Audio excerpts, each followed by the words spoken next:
mais, galera? Para quem eu não falei, mas acho que eu falei com todo mundo, né? Vamos orar nesse momento, antes de trazer a palavra, para que aquilo que Deus quer falar possa se consolidar nos nossos corações hoje. Amém, meu Pai. Nesse momento, nós estamos aqui diante do Senhor, na Tua casa, buscando a Tua presença, buscando ouvir do Senhor, Pai, porque é para isso que nós estamos aqui hoje, Pai, para estarmos em comunhão, mas principalmente para que a gente possa crescer e aprender do Senhor, que o Senhor revele a nós hoje de uma forma especial, que o Senhor traga algo dos céus para os nossos corações, Pai, que a nossa vida ela possa estar aberta para receber do Senhor, em nome de Jesus. Amém. A palavra de hoje, o sermão que eu preparei para trazer para vocês hoje, está muito relacionado com aquilo que o Paulo trouxe também no culto passado. E hoje eu quero falar de uma característica relacionada à maturidade, que foi o que o Paulo trouxe no culto passado. E hoje eu quero falar sobre permanência. Quero falar sobre permanência e sobre consistência. Então vamos lá. O que seria permanência? Se eu perguntar para vocês aqui, deixa eu ver. Larissa, o que seria permanência para você? Ótimo! Perfeito! Ótima definição! Para você, Paulo, o que seria permanência? Permanência seria ficar no mesmo estado, lugar, estado emocional que seja. Ótimo. Mais alguém? Eu falaria. Certo, então vamos lá para permanência. Vamos definir o que é permanência. Permanência nada mais é do que constância. Permanência é continuidade, é firmeza. E consistência, se eu perguntar para vocês o que é consistência, o que vem à cabeça de vocês? Você, Gabi, o que seria consistência para você? Alguém que é consistente. Que é firme, gostei. Então, consistência nada mais é do que firmeza. Isso mesmo, é coerência, é compacidade, é resistência, estabilidade. E é isso que hoje eu quero que nós entendemos. Então, essas duas palavras, consistência e permanência, são os maiores pilares. Se a gente for analisar, são os maiores pilares de uma vida que vai alcançar o propósito para o qual nós somos chamados e condicionados a viver. E eu trouxe aqui alguns exemplos de pessoas na Bíblia que me inspiraram, que trouxeram para mim muito bem esse significado de permanência e de consistência. E se a gente for voltar lá na história de Jó, por exemplo, todo mundo aqui conhece a história de Jó. Eu acredito que Jó foi um dos homens da Bíblia que viveu algo muito singular. Se a gente for ver, ninguém viveu o que Jó viveu. Jó ele passou por muito sofrimento. A fé de Jó ela foi testada de uma forma muito intensa. E Jó em nenhum momento ele amaldiçoou Deus com tudo que ele passou. E se a gente for olhar a história de Jó, tem um fruto por trás disso. A consistência e a permanência de Jó, ela deixa algo para nós. O que Jó nos ensina? Jó, ele nos lembra da brevidade e da fragilidade da vida humana. Ele nos ensina que em tempos difíceis e que requer resiliência e consistência, é necessário pedir a Deus sabedoria e uma perspectiva eterna. Então é isso que Jó nos ensina, através da sua permanência e da sua consistência. E eu gosto muito da história de Ruth. Para mim é um dos meus livros preferidos da Bíblia. Ruth foi uma mulher muito ousada, foi uma mulher que deu significado àquilo que é uma consistência e permanência. Tem uma passagem de Ruth, lá no capítulo 1, versículo 16, que fala assim: Ruth, porém, respondeu: não insistas comigo, que te deixe e que não mais te acompanhe. Aonde fores, eu irei, aonde ficares, ficarei. O teu povo será o meu povo e o teu Deus será o meu Deus. Então, Ruth nos ensina que, mesmo em tempos difíceis, nós precisamos manter o nosso caráter em Cristo. Nós precisamos honrar aquelas pessoas que estão em nossa volta. E Ruth, ela teve um poder de escolha. Ela poderia ter ido embora porque já não restava mais nada, seu marido já tinha morrido, mas não, ela escolheu honrar a sua sogra. Ela escolheu permanecer com a sua sogra. E Ruth me ensina também que o preço de a gente abrir mão das nossas vontades para cumprir princípios vai nos levar a um lugar de honra. E se a gente for olhar toda a trajetória de Ruth, eu fico viajando na história dela. Eu acho incrível, porque o que aquela mulher viveu? Ela escolheu honrar. Então ela viveu uma vida de honra. Ela encontra mais para frente Boaz, né? E ela é honrada por meio da vida de Boaz e por meio da vida da sua sogra. E o que eu acho mais incrível, que Ruth, se a gente olhar na genealogia, ela vai ser bisavó de Davi. Eu acho isso incrível. Por isso a importância, às vezes a gente lê a Bíblia, essa coisa de genealogia, mas é incrível o que a importância de alguém que marcou uma geração, que trouxe ali uma descendência. E mais pra frente, tem alguém que eu gosto muito também, que é Ana. Ana foi uma mulher estéril. Por muito tempo, ela orou, pedindo um filho. E ela orou. Pensa uma mulher que orou. Uma mulher que buscou a Deus. E por um momento foi até zombada de tanto buscar em Deus e persistir em Deus, em ter resiliência em Deus. E chega um determinado momento que Deus escuta. Ele escuta a oração de Ana. Porque a persistência, a consistência de Ana atraiu Jesus. Para que Deus pudesse responder Ana. Então, o que a história de Ana deixa? Qual é o legado de Ana, por meio dessa consistência dela? Nasceu Samuel. Samuel foi um homem muito importante na Bíblia. Foi um dos maiores profetas da Bíblia. E Ana me ensina que a nossa oração, com persistência diante de Deus, vai ser respondida e vai impactar não somente o seu próprio benefício, mas vai impactar gerações. E foi isso que aconteceu com Ana. Quando Ana orou, Deus, no momento certo, deu a Ana Samuel, que não foi só para o seu próprio benefício, de querer ter um filho, mas Samuel ele foi consagrado a Deus. E Samuel ele impactou aquela geração. E outro exemplo também que me marca muito na Bíblia, em relação à persistência e consistência, é o paralítico no tanque de Betesda. Eu acho que todo mundo conhece, né, a história do paralítico. Foi um homem, a Bíblia fala que ficou nessa condição por 38 anos. Imagina vocês ficarem por 38 anos esperando um milagre acontecer. É muito tempo, gente. É muita consistência, é muita permanência. E foi isso que esse homem fez. Ele ficou lá esse tempo inteiro esperando o mover das águas para que os anjos descessem, movimentassem as águas e ele pudesse se aproximar e ser curado. Só que não foi como ele esperava. Só que o que essa história me ensina?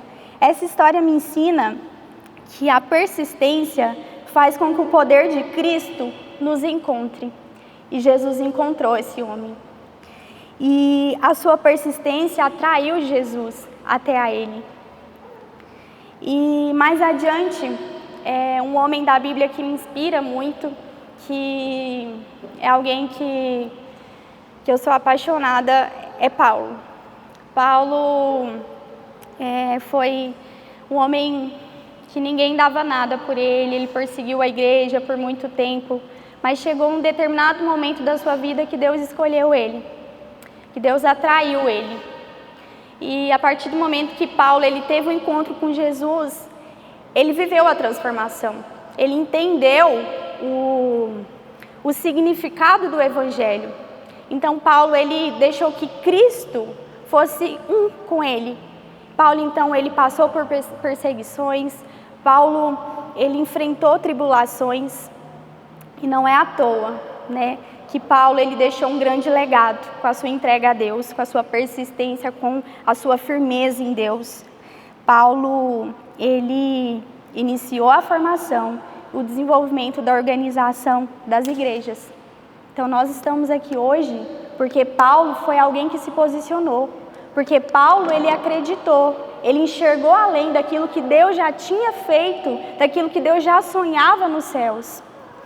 E para a gente finalizar tudo isso, se a gente for pegar desde Ana, desde Jó, desde o paralítico, tudo isso está apontando para Cristo. Toda essa permanência, toda essa consistência, ela aponta para Jesus, para que Jesus ele viesse. E eu acho incrível, porque Jesus, a consistência de Jesus nos trouxe até aqui. Nós estamos aqui hoje porque a maturidade, ela tem como fruto a consistência, a permanência. E como eu falei para vocês, o que é essa consistência? É firmeza, é compassividade, é resistência, é estabilidade, é você ter constância na sua vida, é você não desistir, é você pegar a sua cruz, igual Cristo fala. Quem quiser me seguir, pegue a sua cruz e siga-me, negue a si mesmo, seja persistente. E lá em Apocalipse 3 fala: ao vencedor darei o direito de sentar-se comigo em meu trono, assim como eu também venci e sentei-me com meu Pai em seu trono. É isso que a consistência vai fazer com nós. Jesus, ele venceu. E nós somos mais que vencedores em Cristo Jesus.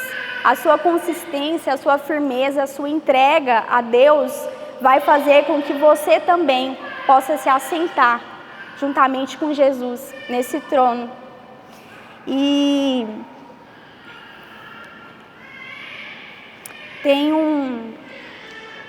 lá em Marcos 16, versículo 7. Tem algo que me chama muita atenção nesse capítulo. E eu vou ler para vocês. Fala assim: mas vão e diga aos discípulos dele e a Pedro, eu quero que vocês prestem atenção nessa parte. Digam aos discípulos dele e a Pedro que ele vai adiante de vocês para a Galileia. Lá vocês o verão, como ele disse. Ou seja, esse momento aqui foi um momento em que Cristo ele tinha acabado de ser crucificado na cruz. E Pedro, pouco tempo depois, ele tinha negado Jesus. Como Jesus também já tinha previsto isso. Só que eu acho tão incrível como Deus, ele nos resgata, o quanto Deus ele está o tempo inteiro olhando para nós, é que ele fala assim: diga aos discípulos dele e a Pedro. Pedro era um discípulo, mas Deus ele estava querendo reafirmar a Pedro. Ele estava querendo reafirmar a Pedro que um erro não significa o fim. Isso chama muito a minha atenção, porque agora você pode perceber que a história de Ruth pode estar sendo muitas vezes a sua história. Às vezes você precisa tomar decisões que vão além das suas vontades, mas decisões que estão relacionadas a princípio, a honra. Às vezes você está passando por isso, ou às vezes a sua história pode ser a história de Jó, que está exigindo de você muita confiança em Deus, está exigindo de você muita consistência, muita firmeza, está exigindo de você olhar para a vida entendendo que existe algo além, que existe uma eternidade, de que tudo é passageiro. Mas às vezes você também está vivendo a história de Ana. Às vezes você está esperando por um milagre há tanto tempo. Às vezes você está pensando: meu Deus, será quando vai chegar? Ou como o paralítico também, que há tanto tempo estava esperando um milagre, estava buscando isso em Deus, e às vezes, pelo tempo, pela nossa lógica, parece tão distante. Parece que Deus não está nos ouvindo. Mas o que eu quero dizer para vocês é que, como Ruth, por vezes nós estamos vestindo uma roupa de enterro. Mas eu quero dizer para vocês que o nosso Boaz, ele já não percebeu. Nosso Boaz, que é Jesus, ele já nos percebeu. Ele já olhou para você, ele já olhou para a sua causa, para a sua história. E eu quero dizer também para vocês que Cristo, ele vem até nós. Ele veio até nós quando nós ainda éramos pecadores. Lá em Romanos fala que ele veio até nós quando nós ainda éramos pecadores. E ele fez o primeiro movimento, sabe? E hoje, o que eu queria deixar para vocês é essa palavra. Que essa palavra ela possa criar raízes nos nossos corações. Que essa palavra ela possa nos lembrar que a nossa caminhada com Deus, ela está totalmente vinculada à nossa persistência, à nossa firmeza a Deus. Não é possível a gente viver uma maturidade se a gente não entender que a gente precisa ser pessoas que permanecem. A gente não é movido, nós não somos movidos por emoções, mas nós somos movidos por uma fé. A palavra de Deus mesmo fala que sem fé é impossível nós agradarmos a Deus, né? Então, era isso que eu queria que vocês entendessem, que nessa noite nós possamos crescer e entender o que Deus ele quer de nós. E Ele quer que nós permanecemos. Ele quer que a gente comece a entender que o fruto disso vai gerar algo bom. Por mais que às vezes vocês estejam vivendo fases que aparentemente vocês não conseguem ver nada. Mas confiar em Deus é isso. É você confiar e descansar de que no final Ele vai te dar as respostas. Mas para isso você precisa confiar. Porque se você quiser apenas confiar, querendo saber que Ele te fale, o que vai acontecer, isso não é confiança em Deus, né? Isso é conveniência. E com Deus não tem barganhas, não tem conveniências. Tem a nossa entrega nele todos os dias. Eu gostaria que vocês colocassem de pé. Eu quero que a gente faça um ato profético aqui hoje, nessa noite. Eu quero que vocês coloquem as mãos para frente, todos vocês. E nesse momento, eu quero que vocês entreguem a Deus o coração de vocês. Comece a falar com o Pai. Comece a falar para Ele daquilo que muitas vezes vocês não têm feito com consistência, com permanência. Comece a buscar isso na vida de vocês. Comece a pedir por maturidade, para que esse fruto da maturidade possa estar com vocês, possa ser uma marca em vocês. Porque esse fruto é uma marca que vai glorificar a Deus. Então comecem a buscar por isso, comecem a declarar isso na vida de vocês. E hoje eu quero declarar na vida de cada um de vocês, que vocês são pessoas constantes, que vocês são pessoas que têm firmeza naquilo que fazem, em todas as áreas da vida de vocês, seja na área profissional, seja na área sentimental, seja em todas as áreas de vocês. Eu quero declarar que essas características vão refletir a glória de Deus na vida de vocês. Que as pessoas vão olhar para vocês e vão ver que dali há algo bom. E vão ver que dali há algo bom. E vão olhar para vocês e vão falar: o que é isso? E elas vão querer aquilo que vocês querem. É isso que eu declaro sobre a vida de cada um aqui nessa noite.